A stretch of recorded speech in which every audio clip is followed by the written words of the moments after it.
President Trump not messing around when it comes to making America safe again, targeting cashless bail in certain crime-ridden areas such as D.C. and Chicago. Yeah, so the record shows that cashless bail lets dangerous criminals walk free, including a carjacker with a machine gun, a serial groper, even a murder suspect. Newsmax crime correspondent Jason Mattera has the details for us this morning. Good morning, Jason.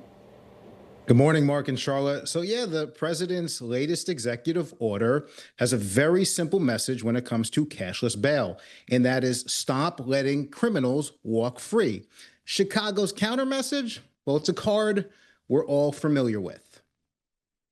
It's racist, immoral, unholy, and it is not the way to drive violence down. That's Chicago Mayor Brandon Johnson, flanked by Governor Pritzker, blasting the White House's crime crackdown, even as the president warns Illinois could be next, with federal resources cut off for jurisdictions that have scrapped bail as a condition for pretrial release. 4 years ago, Illinois politicians rammed through the Safety Act, the nation's first law abolishing cash bail, pitched as a step toward fairness and equity. But critics say it's a hall pass for criminals.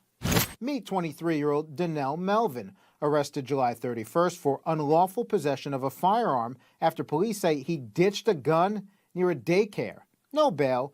20 days later, he's accused of carjacking a Jeep with a fully automatic weapon and leading cops on a chase. The Safety Act, there's no safety involved in it. It's just a piece of legislation to get a political viewpoint or agenda across. Or 22-year-old Noamin Patel, arrested August 19th for groping 3 women on 3 separate occasions at a Chicago park. But under the Safety Act, that's not a detainable offense. He was released. Certain thefts, retail thefts, felony thefts, criminal trespass to land, there are burglaries that are not detainable. And in Lake County, cops say illegal immigrant Jose Luis Mendoza Gonzalez was charged after the decapitated body of 37-year-old Megan Bosch was found stuffed in a container in his yard. He was freed in under 24 hours and walked Chicago streets for months until ICE detained him in July. That individual did make an appearance in front of a judge, and the judge released him. Meanwhile, under the new Safety Act rules, Weitzel says that when offenders blow off court, no arrest warrant is issued. Instead, they get a postcard reminder. You're sent a postcard, and it says, hey, you missed your court date. You need to come back in any day off.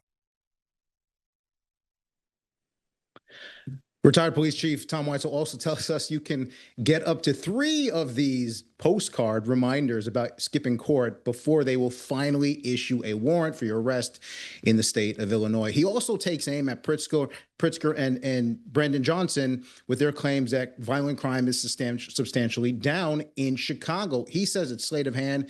He says that what's going on is reclassifying certain felonies, Mark and Charlotte, as misdemeanors, and therefore the violent category drops, but the Chicago streets still tell a very different story. Yeah, and to say that crime is down, it's down from these astronomical numbers in the first place. So really still not a good thing at all. Right. Yeah. All right.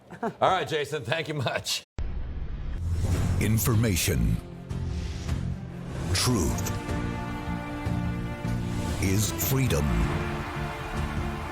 Is Newsmax. It's real news for real people.